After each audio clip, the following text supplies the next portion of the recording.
Good morning. Today, we're examining a critical question that strikes at the heart of India's democratic process. Can we trust exit polls? The answer, based on extensive evidence, is no. Exit polls have become increasingly unreliable in predicting Indian election outcomes. And this unreliability raises profound questions about electoral integrity and democratic accountability.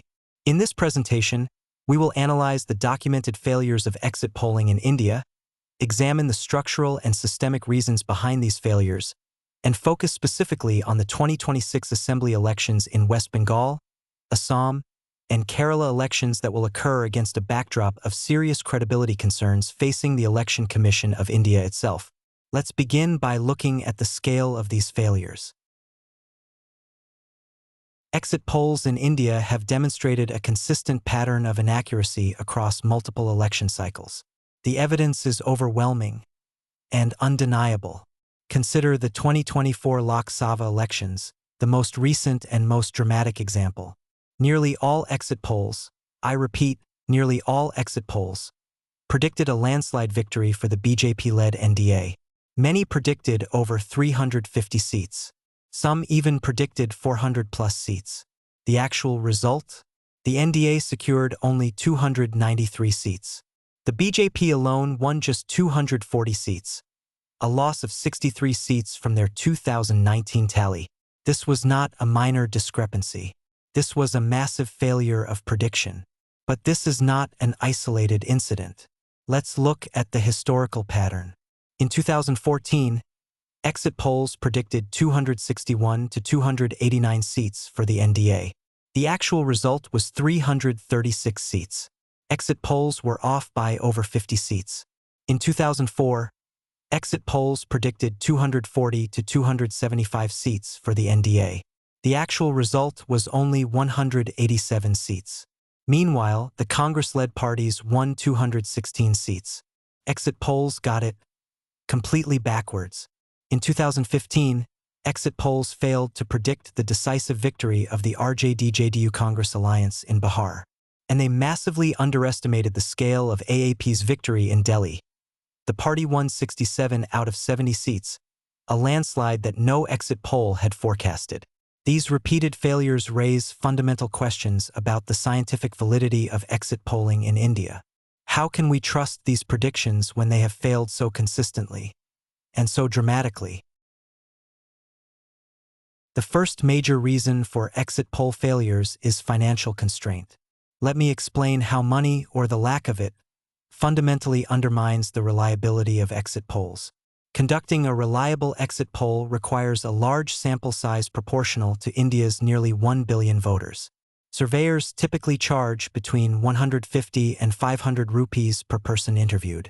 For most media organizations, especially those with limited budgets, this financial burden is prohibitively expensive. What happens as a result? Media outlets are forced to make a choice.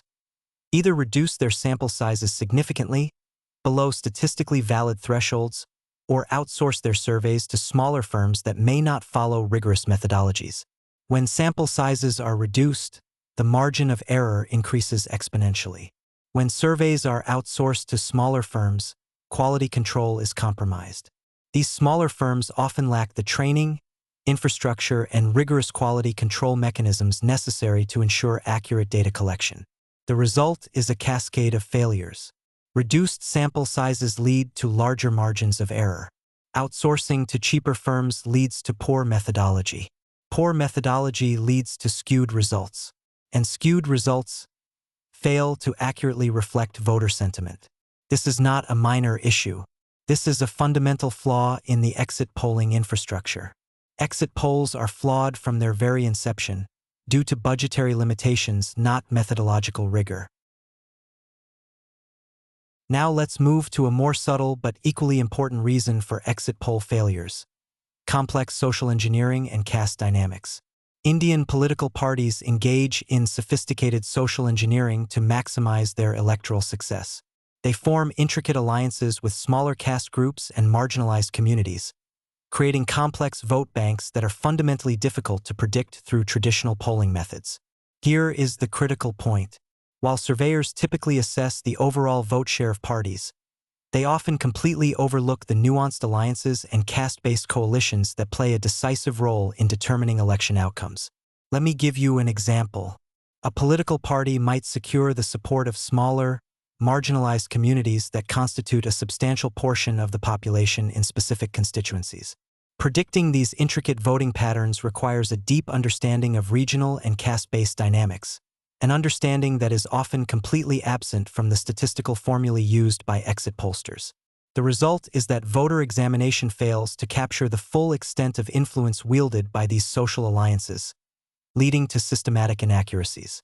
This limitation is particularly acute in the states we are focusing on today: West Bengal, Assam, and Kerala. In these states, caste, religion, and regional identities intersect in extraordinarily complex ways. Exit polls have historically failed to capture these complexities, and they will likely fail again in 2026.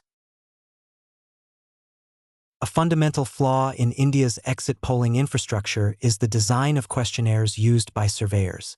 Many questionnaires lack depth.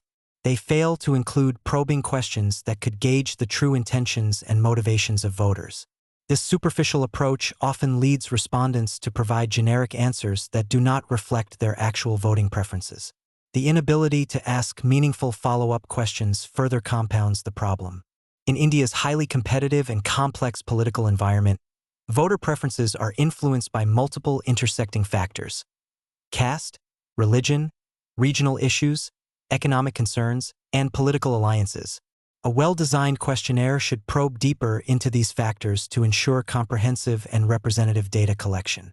But here is what actually happens. Most surveys fail to ask the necessary questions that yield accurate insights. And there is another critical problem: the human element. Exit polls rely on poorly trained field surveyors, often young men and women who are inadequately compensated and minimally trained. These surveyors often lack the experience or expertise required to interpret nuanced responses or ask intelligent follow-up questions. The combination of inadequate questionnaire design and insufficiently trained personnel results in fundamentally flawed data collection. This is not a technical glitch. This is a structural failure in the exit polling system. Here is a problem that no amount of money or training can solve: the margin problem in close contests. Elections in India frequently produce razor-thin victory margins in numerous constituencies. In recent assembly elections, many seats were won by margins of fewer than 500 votes. In such scenarios, the surveyor faces an almost impossible task. Let me explain the mathematics. If a constituency has a 300-vote margin and an exit poll sample contains a 2 to 3% error rate, which is standard, the poll will incorrectly predict the outcome. The margin of error is larger than the victory margin. This is not a theoretical problem. This is a practical impossibility. Surveyors would need to conduct extremely granular, constituency-level data collection and analysis to overcome this problem. But such granular analysis is often not feasible in large-scale voter studies. This represents a structural limitation of exit polling methodology. In highly competitive elections, which increasingly characterize Indian politics, exit polls are inherently unreliable. This is not a bug. This is a feature of the system. Here is a common misconception that exit polls consistently get wrong: the assumption that a party's overall vote share will directly translate into a proportional number of seats. This is fundamentally incorrect. Election outcomes depend heavily on how a party's vote share is distributed across different constituencies. This is the geography of the vote. Let me illustrate with a concrete example. Party X may receive more total votes across a state than Party Y. But if Party Y's votes are concentrated in specific constituencies, Party Y will win those seats, while Party X's distributed vote share may not be sufficient to win many seats. This is exactly what happened in the 2024 Lok Sabha elections. The India bloc's votes were more efficiently distributed across constituencies, allowing it to win significantly more seats than exit polls predicted based on vote share alone. Exit polls focus primarily on aggregate vote share. They miss the critical geographic distribution. They miss the geography of the vote. This makes seat predictions based on vote share highly unreliable. This is a systematic blind spot in exit polling methodology. Now we move to a deeply troubling dimension of exit poll failures: voter intimidation and the silence of marginalized communities. In certain regions of India, exit polls are significantly affected by voter intimidation. The ruling party or local political groups sometimes resort to coercion, warning voters of consequences for voting against them. This is particularly problematic in states where political violence is common or where there is a history of authoritarian control over the electorate. Voters who fear retribution from the ruling party or local strongmen may either refuse to participate in surveys or provide misleading answers. The data collected in these regions is often not representative of actual voter sentiment. But there is another, more subtle mechanism at work: social pressure from dominant castes. In many states, if lower caste groups decide to vote against the candidates supported by upper castes, they may fear serious consequences: ostracism, economic boycotts, or social exclusion. This fear leads them to either abstain from political inquiries or provide answers that align with the dominant group's preferences, even if they voted differently. This phenomenon further complicates the data collected in regions with strong caste hierarchies. The actual voting behavior of marginalized communities remains hidden from surveyors. Exit polls systematically misrepresent the preferences of India's most vulnerable populations. This is particularly relevant for the 2026 elections in West Bengal, Assam, and Kerala, where caste, religion, and regional identities intersect with intense political competition. Now let us focus on the 2026 Assembly elections and the credibility crisis facing India's electoral institutions. The 2026 Assembly elections in West Bengal, Assam, and Kerala represent a critical test of exit poll credibility, but they occur at a moment when the Election Commission of India itself faces unprecedented scrutiny. Let us look at the specific states. In West Bengal, the contest is largely bipolar between the ruling Trinamool Congress and the resurgent BJP. The dynamics are extraordinarily complex, involving caste, religion, and intense political polarization. Exit polls have historically failed to capture these complexities. In Assam, the BJP seeks a third consecutive term amid intricate ethnic identities, religious divisions, and regional dynamics. Again, this is a landscape where exit polls have consistently failed. In Kerala, we see a complex three-way political contest with deep ideological divisions. This is a state with a unique political culture that exit polls have struggled to understand. But here is the critical context. These elections occur against a backdrop of serious credibility concerns facing the Election Commission of India. The ECI faces a credibility test over voter roll revision and allegations of vote theft. Opposition parties, including the Indian National Congress, have raised serious allegations of bias, incompetence, and failure to address concerns about electoral integrity. In this context, exit polls will face heightened scrutiny. The credibility of the institutions overseeing them is already compromised. Let me conclude with a clear and unambiguous statement. Exit polls in India cannot be trusted as reliable indicators of electoral outcomes. This unreliability stems from multiple structural and systemic factors. First, financial constraints force reduction in sample sizes and compromise on methodological rigor. Second, complex social dynamics, caste alliances, regional identities, political engineering remain invisible to surveyors. Third, poorly designed questionnaires and inadequately trained personnel fail to capture true voter intent. Fourth, the margin problem in close contests makes predictions mathematically impossible. Fifth, the geographic distribution of votes is systematically overlooked in favor of aggregate vote share. Sixth, voter intimidation and social pressure lead marginalized communities to provide misleading survey responses. The 2024 Lok Sabha elections exemplified this crisis of reliability. Nearly all exit polls predicted a landslide for the BJP.